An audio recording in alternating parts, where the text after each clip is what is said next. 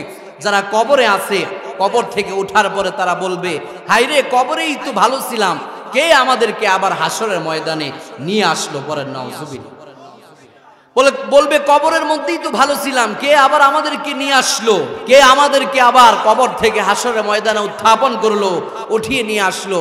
কবরের আযাবই যদি শেষ হয়ে যাইতো, কারণ কবরের আযাবের চাইতে আরো ভয়াবহ আযাব হাসরের ময়দানে আল্লাহ রাব্বুল আলামিন রেখে দিয়েছেন। পরের নাউজুবিল্লাহ। এরপরে হাসরের ময়দান শেষ, বিচার কার্য যখন শেষ হয়ে যাবে, একদল মানুষ যাবে জান্নাতের দিকে, আরেক দল মানুষ যাবে জাহান্নামের দিকে, ঠিক কি না? একদল মানুষ হবে চিরস্থায়ী জাহান্নামী, আরেক দল মানুষ চলে যাবে জান্নাতের দিকে আনন্দ চিত্তে, বলে তারা জান্নাতের দিকে চলে যাবে। আরেক দল মানুষ তারা এরকম ভাবে ভারাক্রান্ত হৃদয়ে, তারা এরকম ভাবে কপাল থুবরা করে তারা জাহান্নামের দিকে চলে যাবে। পরেন নাউজুবিল্লাহ। আল্লাহ রাব্বুল আলামিন আমাদের সবাইকে জান্নাতি দলের অন্তর্ভুক্ত করুক, সকলেই বলি আমিন। সম্মানিত উপস্থিতি, আল্লাহ রাব্বুল আলামিন আমাকে আপনাকে বিনা আবেদনে, বিনা দরখাস্তে মানুষ বানিয়েছেন, ঠিক কি না? জোরে বলেন, কি বানিয়েছেন? মানুষ। আল্লাহ রাব্বুল আলামিন যদি চাইতেন আমাকে আপনাকে মানুষ না বানাইয়া কুকুর শুকুর বানাইতেন, সেই ক্ষমতা, সেই শক্তি আল্লাহর আছে না নাই? জোরে বলেন, আছে না নাই?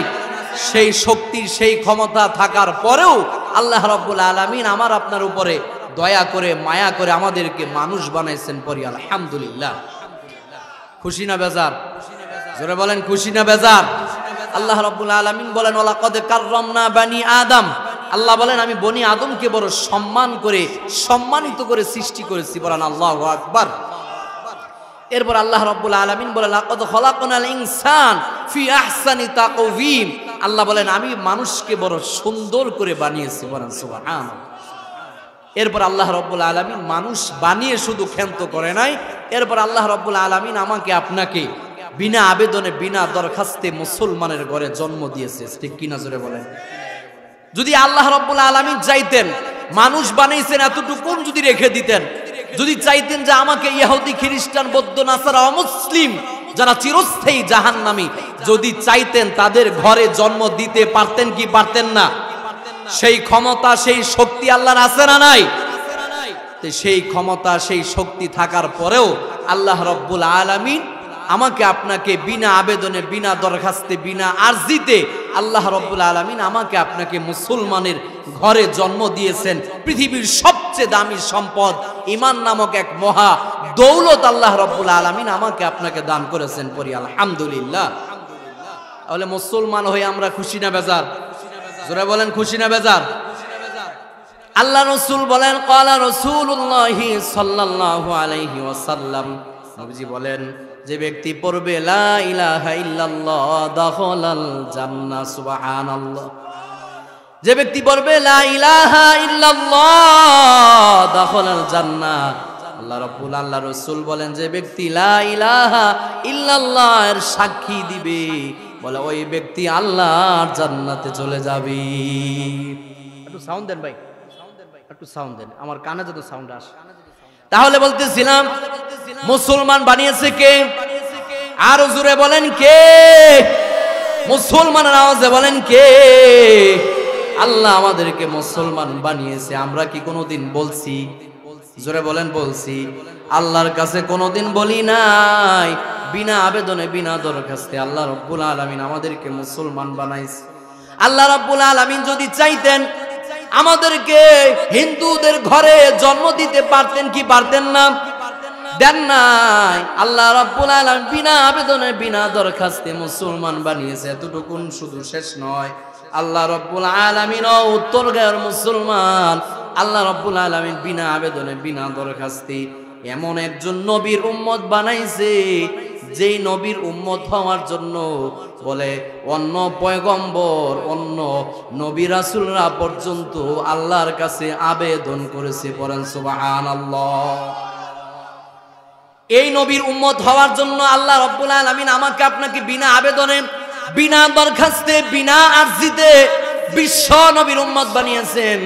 মায়ার নবী, দয়া নবী, কলিজার নবী মুহাম্মদুর রাসূলুল্লাহ জবান খুলে বলুন সাল্লাল্লাহু আলাইহি ওয়াসাল্লাম। আবার বলেন সাল্লাল্লাহু আলাইহি ওয়াসাল্লাম। এমন একজন নবীর উম্মত বানাইছে যেই নবীর উম্মত হওয়ার জন্য পূর্বের জামানার নবী রাসূলরা আল্লাহর কাছে বলেছে, ও আল্লাহ, নবুয়তি লাগবে না, আমি নবী হতে চাই না, আমি শেষ নবীর উম্মত হতে চাই। সুবহানাল্লাহ বলেন, আল্লাহু আকবার। আপনি চিন্তা করতে পারেন, মূসা আলাইহিস সালামের মতো মানুষ, একজন নবী পয়গম্বর, উনি আল্লাহকে বলছে, ওগো আল্লাহ, আমি মূসা নবী হতে চাই না, আমার নবুয়তি লাগবে না, তুমি আমার নবুয়তি নিয়ে যাও, আমি নবী হতে চাই না। বলে কি হতে চাও? বলে ওগো আল্লাহ, আমি শেষ নবী মুহাম্মাদুর রাসূলুল্লাহ। জবান খুলে বলুন বাবা সাল্লাল্লাহু আলাইহি ওয়াসাল্লাম। বলে আমি শেষ নবীর উম্মত হতে চাই। আল্লাহু আকবার। মূসা পয়গম্বর বলে, ওগো আল্লাহ, আমি শেষ নবীর উম্মত হতে চাই। এবার আল্লাহ বলেন, না না, এটা সম্ভব নয়, শেষ নবীর উম্মত হওয়া যাবে। শেষ নবীর এরকম ভাবে একজন নয়, দুইজন নয়, ঈসা আলাইহিস সালাম, ঈসা পয়গম্বর নাম শুনছেন? হ্যাঁ, ঈসা নবীর নাম শুনছেন আপনারা? ঈসা নবীর মায়ের নাম কি? মারিয়াম আলাইহিস সালাম। নাম কি বলেন? মারিয়াম আলাইহিস সালাম। কোরআনে ঈসা নবীর মায়ের নামে একটা সূরা আছে না নাই? জোরে বলেন, আছে না নাই? যেই নবীর মায়ের নামে আল্লাহ রাব্বুল আলামিন কোরআনুল কারীমে একটা সূরা নাজিল করেছে। কেন বাবা জানেননি? কারণ আল্লাহ রাব্বুল আলামিন চায়, বলি ঈসা আলাইহিস সালামের মাকে কিয়ামত পর্যন্ত, ঈসা পয়গম্বর এবং তার মাকে কিয়ামত পর্যন্ত যত মানুষ আসবে, প্রত্যেকটা উম্মত তাদের কথা স্মরণ করবে, ঠিক কি না? সবাই তাদেরকে স্মরণ রাখবে। ওই ঈসা পয়গম্বর, ঈসা আলাইহিস সালাম আল্লাহর কাছে বলেছে, ওগো আল্লাহ, আমিও নবী হতে চাই না। আল্লাহু আকবার। আরো জোরে মুসলমানের আওয়াজে বলেন আল্লাহু আকবার। ঈসা আলাইহিস সালাম বলে, ওগো আল্লাহ, আমি নবী হতে চাই না, আমার নবুয়তি লাগবে না। এবার আল্লাহ বলে, ঈসা তুমি কি হতে চাও? বলে, ওগো আল্লাহ, আমি শেষ নবী মুহাম্মাদুর রাসূলুল্লাহ। জবান খুলে বলুন বাবা সাল্লাল্লাহু আলাইহি ওয়াসাল্লাম। বলে আমি শেষ নবীর উম্মত হতে চাই। এবার আল্লাহ বলে, না না, ঈসা সম্ভব নয়। বলে এরকম ভাবে ঈসা আলাইহিস সালামের, বলে ঈসা আলাইহিস সালাম যখন আবার বললেন, ওগো আল্লাহ, আমি শেষ নবীর উম্মত হতে চাই, একমাত্র একজন পয়গম্বর ঈসা পয়গম্বর, ঈসা আলাইহিস সালামের দোয়া দরখাস্ত আল্লাহ কবুল করে নিয়েছে। সুবহানাল্লাহ। এই একজন পয়গম্বর ঈসা আলাইহিস সালামের দোয়া আল্লাহ কবুল করেছেন। এজন্য ঈসা আলাইহিস সালামকে আল্লাহ রাব্বুল আলামিন উঠিয়ে নিয়েছেন আকাশে। আবার কিয়ামতের আগে আল্লাহ রাসূল সাল্লাল্লাহু আলাইহি ওয়াসাল্লাম আমাদেরকে জানিয়েছেন, ঈসা আলাইহিস সালাম কিয়ামতের আগে পৃথিবীতে আবার আসবে। বলে কি হিসাবে? নবী হিসাবে? বলে না, নবী হিসাবে নয়, ঈসা পয়গম্বর আসবে, নবুয়তি থাকবে না। বলে কি হিসাবে? বলে উম্মত হিসাবে আসবে। বলেন সুবহানাল্লাহ। আমার আপনার নবীর উম্মত হিসাবে আবার কিয়ামতে আসবে। কেন? কারণ ঈসা পয়গম্বর আল্লাহর কাছে দোয়া করেছে, আর আল্লাহ রাব্বুল আলামিন ওই দোয়া কবুল করে নিয়েছে, যার কারণে ঈসা আলাইহিস সালাম কিয়ামতের আগে আবার আমার আপনার নবীর উম্মত হয়ে দুনিয়ায় আগমন করবে। সুবহানাল্লাহ। তাহলে সেই নবীর উম্মত হতে পেরে আমরা খুশি না বেজার? আরো জোরে বলেন, খুশি না বেজার? আরেকটা ঘটনা আপনাদেরকে শোনায়, আশ্চর্য হয়ে যাবেন। দানিয়াল আলাইহিস সালাম একজন আল্লাহর পয়গম্বর ছিলেন। দানিয়াল আলাইহিস সালাম উনি আল্লাহর কাছে বলেছিলেন, উনি উম্মত হওয়ার আবেদন করে নাই, কারণ উনি জানে উম্মত হওয়ার দরখাস্ত যদি করি এটা কবুল হবে না। তবে উনি বলে এরকম ভাবে আবেদন করেছেন, ওগো আল্লাহ, আমি পয়গম্বর দানিয়াল আলাইহিস সালাম, উনি বলে, ওগো আল্লাহ, তুমি আমার লাশটাকে রেখে দিবা, শেষ জমানার নবীর উম্মতের মাধ্যমে আমার দাফন কাফন করবা। আল্লাহু আকবার। আল্লাহর কাছে বলেছে, ওগো আল্লাহ, আমার লাশ তুমি অক্ষত রেখে দিবা, শেষ জমানার নবী যখন আসবি আর ওই নবীর উম্মতেরা যখন আসবে, ওই নবীর উম্মতের মাধ্যমে আমার জানাজাটুকু তুমি পড়ায়া দাফন করে দিবা। আল্লাহু আকবার। দানিয়ান আলাইহিস সালামের দোয়া কবুল করেছে একজন, তিনি কে? আরো জোরে বলেন তিনি কে? তো দানিয়ান আলাইহিস সালামের লাশটাকে আল্লাহ রাব্বুল আলামিন রেখে দিয়েছেন। এবার আল্লাহ রাসূল সাল্লাল্লাহু আলাইহি ওয়াসাল্লাম বলে এরকম ভাবে কোন এক সাহাবীর মাধ্যমে, বলে এরকম ভাবে ওই দানিয়ান আলাইহিস সালামের জানাজার নামাজ পড়ায়া বলে উম্মতের মাধ্যমে, এক সাহাবীর মাধ্যমে তারা দাফন কাফন করেছে। পড়ান সুবহানাল্লাহ। তাহলে সেই নবীর উম্মত হতে পেরে আমরা খুশি না বেজার? জোরে বলেন, আর জোরে বলেন, খুশি না বেজার? যেই নবী আমার আপনার জন্য একদিন নয়, 2 দিন নয়, 1 বছর নয়, 2 বছর নয়, 63 বছর জিন্দেগি যেই নবী আমার আপনার জন্য কেঁদেছেন। আল্লাহু আকবার। যেই নবী আমার আপনার জন্য এত কষ্ট করেছেন, মৃত্যুর সময়ও তিনি আমাদেরকে ভুলে নাই। আল্লাহু আকবার। হাদিস পড়েছি বাবা, হাদিস থেকে পাওয়া যায় যখন আজরাইল আলাইহিস সালাম জান কবজ করার জন্য আসছে, তখনও আমার আপনার নবী তার সন্তানের কথা বলে নাই, নাতির কথা বলে নাই, মেয়েদের কথা বলে নাই, বলছে শুধুমাত্র উম্মতের কথা বলেন। আল্লাহু আকবার। আজরাইল আলাইহিস সালামকে বলছে, ও আজরাইল, এই যে মৃত্যুর কষ্ট, তুমি আমার জান কবজ করতেছো, মৃত্যুর কষ্ট বলে এই যে আমার কষ্ট হইতেছে, এরকম কষ্ট কি আমার উম্মতের হবে?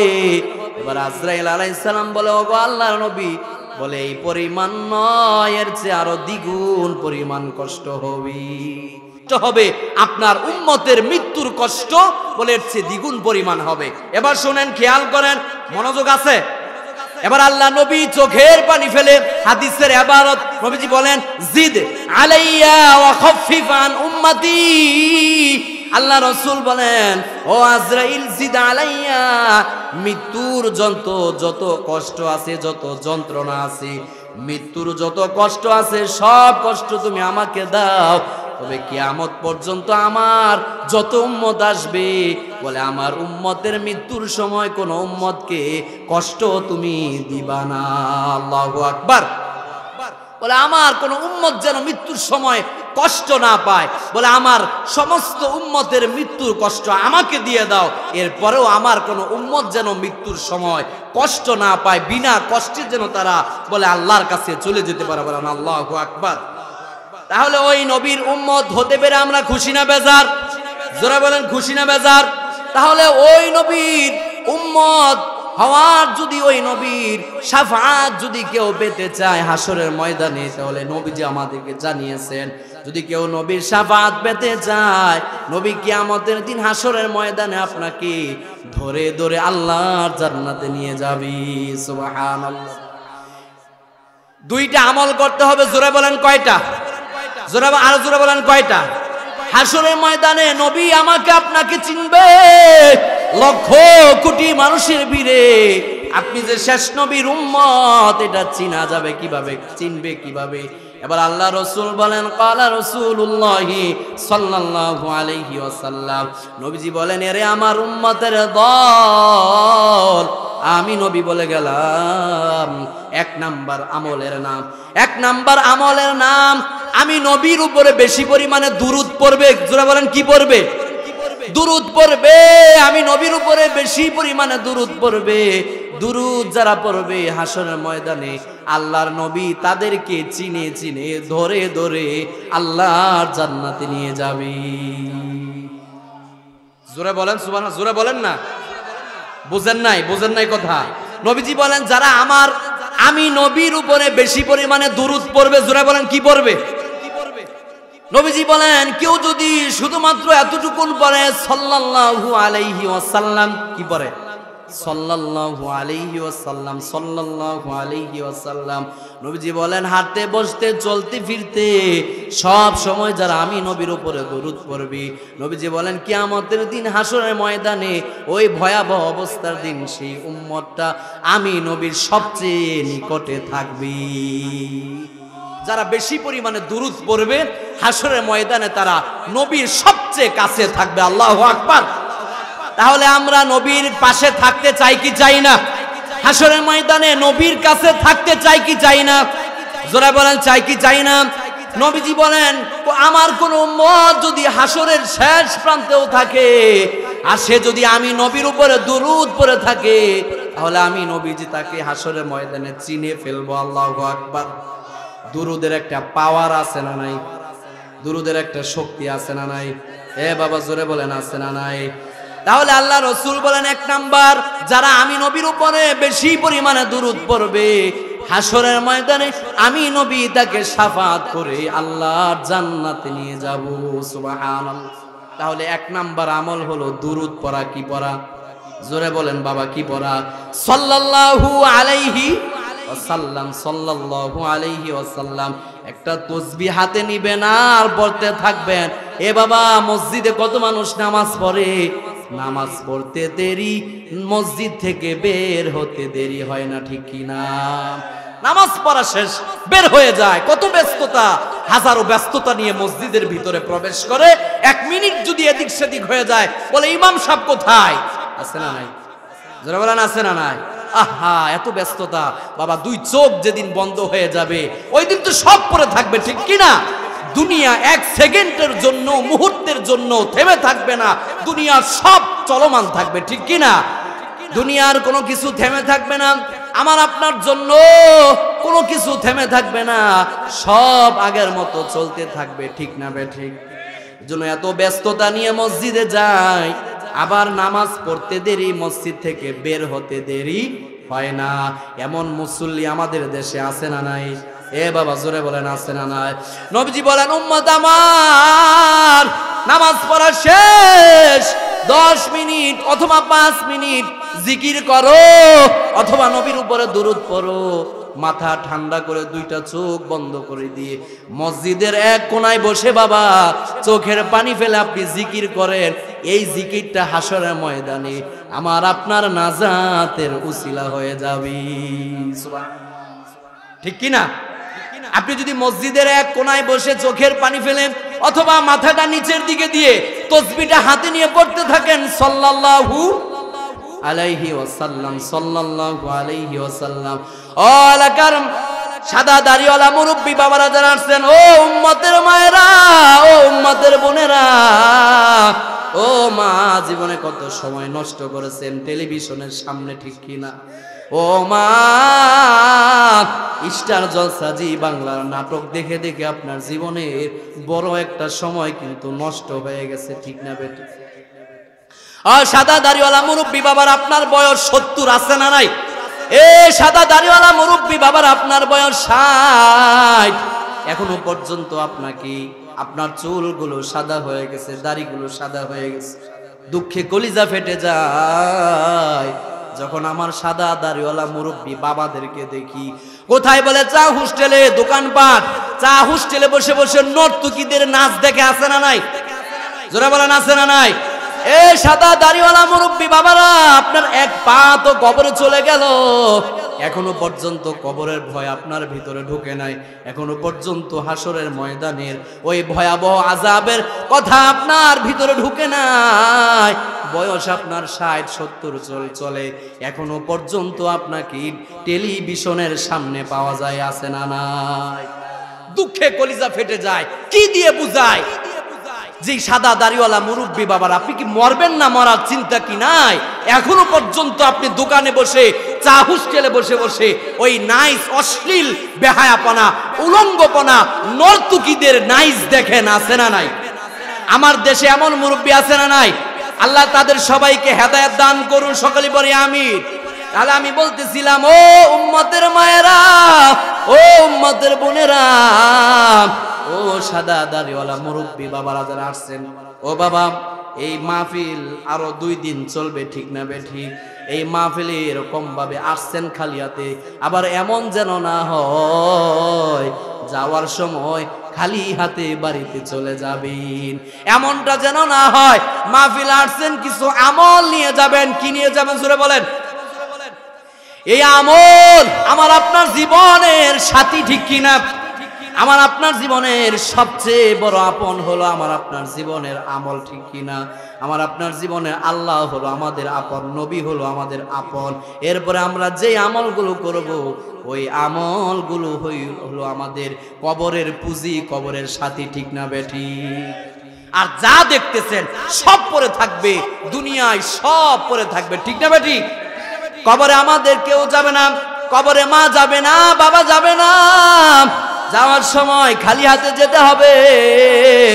নবীজি বলেন যখন কোনো মানুষকে কবরের দিকে নিয়ে যাওয়া হয় তখন তার সাথে তিনটা জিনিস যায়। জোরে বলেন কয়টা? বলে 1 নাম্বার তার পরিবার পরিজন যায়, 2 নাম্বার তার অর্থ সম্পদ যায়, 3 নাম্বার তার সাথে তার আমলগুলো চলে যায়। নবীজি আমার বলেন কবরে যখন তাকে রাখা হয়, এ বাবা 2 জিনিস চলে আসে। জোরে বলেন কয়টা?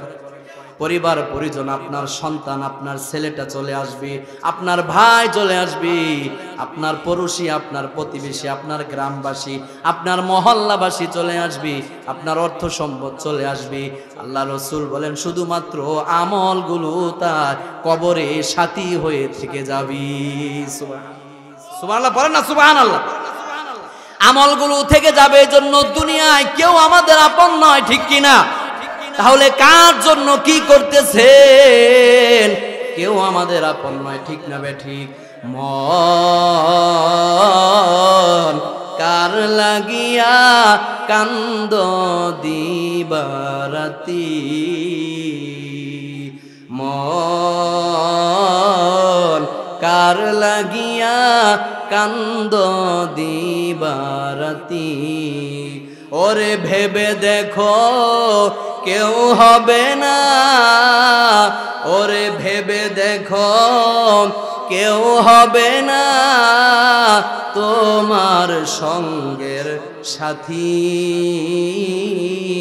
কার লাগিয়া কান্দ দিবারাতি, ঠিক কিনা? আপন আপন বইলা যারে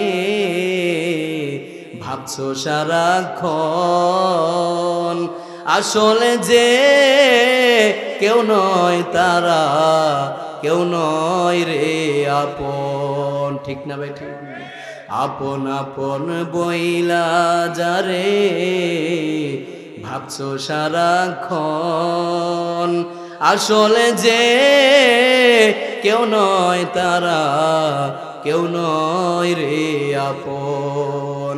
মন কার লাগিয়া কান্দ দিবারাতি, ঠিক কিনা? ও উম্মতের মায়েরা, ও উম্মতের বোনেরা, ও উম্মতের সাদা দাড়িওয়ালা মুরব্বী বাবারা, ও বাবা চোখের সামনে তো ঘটনাগুলো ঘটতেছি। কিছুদিন আগে এক বাবা মারা গেছে, তার সন্তান সরকারি চাকরি করে, অনেক মোটা অঙ্কের টাকা তার বেতন। যখন তার বাবাকে বৃদ্ধাশ্রমে রেখে আসছে, জোরে বলেন কোথায়? বৃদ্ধাশ্রমে রেখে আসছে। বাস্তব সত্য ঘটনা, কিছুদিন আগে ঢাকায় করছে। যখন ফোন দিছে বৃদ্ধাশ্রমের যারা দেখাশোনা করে, ফোন দিছে, ভাই আপনার বাবা মারা গেছে, আপনার লাশটা নিয়ে যান। ওই সরকারি কর্মকর্তা বলে আমার সময় নাই। পড়েন নাউজুবিল্লাহ, জোরে বলে নাউজুবিল্লাহ। বলে আমি সরকারি কাজে অনেক দূরে আছি, বলে তোমার বিকাশ নাম্বার দাও, আমি তোমার নাম্বারে কিছু টাকা পাঠাই দিই, তুমি আমার বাবার লাশটা তুমি দাফন করে দাও। পড়েন নাউজুবিল্লাহ। এমন ঘটনা আছে না নাই? জোরে বলেন আছে না নাই? এর চেয়ে তো আরো নিকৃষ্ট ঘটনা, বাপ মারা গেছে, সম্পত্তি ভাগ করার জন্য বাবার লাশটাকে দাফন করতে দেয় না।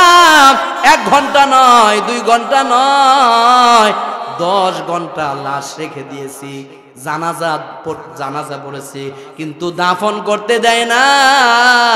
সন্তান বলে আগে আমার সম্পত্তি বুঝাইয়া দেওয়া হোক, এরপরে আমার বাবার লাশ দাফন করা হবে, এর আগে আমি আমার বাবার লাশ দাফন করতে দিব না, ঠিক কি না?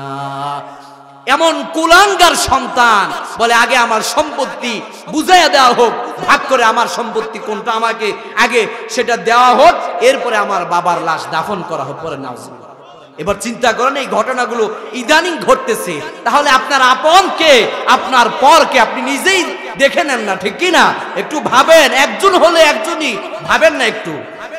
এই জন্য বলতেছিলাম, বলে আমার আপনার আপন হচ্ছে আল্লাহকে, এরপরে আমার আপনার আপন হচ্ছে নবী, এরপর আমরা যে আমলগুলো করব এগুলো হচ্ছে আমার আপনার জীবনের সাথী, ঠিক কি না? এগুলো হচ্ছে আমার আপনার আসল, এগুলো হচ্ছে আমার আপনার আপন, ঠিক না বেঠিক? তাহলে আমি বলতেছিলাম, এক নাম্বার আমল, কেউ যদি নবীর শাফাআত হাসরের ময়দানে পেতে চায়, তাহলে এক নাম্বার আমল হলো দুরূদ পড়া। জোরে বলেন কি পড়া বাবা? দুরূদ পড়া। আর জোরে বলেন কি পড়া? সাল্লাল্লাহু আলাইহি ওয়াসাল্লাম। বলেন সাল্লাল্লাহু আলাইহি ওয়াসাল্লাম, সাল্লাল্লাহু আলাইহি ওয়াসাল্লাম। এই দুরূদটা যারা পড়বে, নবীজি হাদিস বলেন, হযরত আবু দারদা রাদিয়াল্লাহু তাআলা আনহু থেকে বর্ণিত হাদিস, উনি বলেন, ক্বালা রাসূলুল্লাহি সাল্লাল্লাহু আলাইহি ওয়াসাল্লাম, নবীজি বলেন, কেউ যদি এরকম ভাবে প্রতিদিন 20 বার আমি নবীর উপরে দুরূদ পড়ে, তাহলে কিয়ামতের দিন তার জন্য শাফাআত করা আমি নবীর উপরে ওয়াজিব হয়ে যাবে। সুবহানাল্লাহ। কতবার? বলেন না, জোরে বলেন না, কতবার বাবা? 20 বার। কেউ যদি নবীর উপরে দুরূদ পড়ে, নবীজি বলেন, আবু দারদা থেকে বর্ণিত হাদিস, উনি বলেন, কেউ যদি প্রতিদিন দৈনিক প্রতিনিয়ত যদি 20 বার নবীর উপরে দুরূদ পড়ে, নবীজি বলেন কিয়ামতের দিন তার জন্য শাফাআত করা আমি নবীর উপরে ওয়াজিব হয়ে যাবে। বলেন সুবহানাল্লাহ। আমি নবী তাকে শাফাআত করে, সুপারিশ করে আমি তাকে জান্নাতের ভিতরে প্রবেশ করাই দেব। বলেন সুবহানাল্লাহ। এবার আসেন সময়টা কোনটা? নবীজি বলেন মাগরিবের নামাজের পরে 10 বার, মাগরিবের নামাজের পরে 10 বার, আবার ফজরের নামাজের পরে 10 বার, এই মোট 20 বার। কতবার হয়েছে? ফজরের নামাজের পর হাতে গুনে গুনে, হাতের কর গুনে গুনে পড়বেন সাল্লাল্লাহু আলাইহি ওয়াসাল্লাম, সাল্লাল্লাহু আলাইহি ওয়াসাল্লাম, সাল্লাল্লাহু আলাইহি ওয়াসাল্লাম, সাল্লাল্লাহু আলাইহি ওয়াসাল্লাম। ফজরের নামাজের পরে পড়বেন 10 বার, আবার মাগরিবের নামাজের পরে পড়বেন 10 বার, এই মোট 20 বার। কেউ যদি প্রতিদিন নবীর উপরে দুরূদ পড়ে, নবীজি বলেন আমি নবী শাফাআত করে হাসরের ময়দানে তাকে আল্লাহর জান্নাতে নিয়ে যাব। সুবহানাল্লাহ। তাহলে পড়বেন তো ইনশাআল্লাহ? জোরে বলেন ইনশাআল্লাহ পড়বেন তো? তাহলে বলতেছিলাম, এরপরে 2 নাম্বার আমল হচ্ছে নবীর সুন্নতের উপর আমল করা। কিসের উপরে? জোরে বলেন কিসের উপরে? সুন্নতের উপর আমল করা। নবীজির সুন্নতের উপর আমল করবেন। এই সুন্নতের উপরে যারা আমল করবে, হাসরের ময়দানে নবীজি তাদেরকে শাফাআত করে আল্লাহর জান্নাতে নিয়ে যাবে। সুবহানাল্লাহ। এই 2টা আমল করব তো ইনশাআল্লাহ?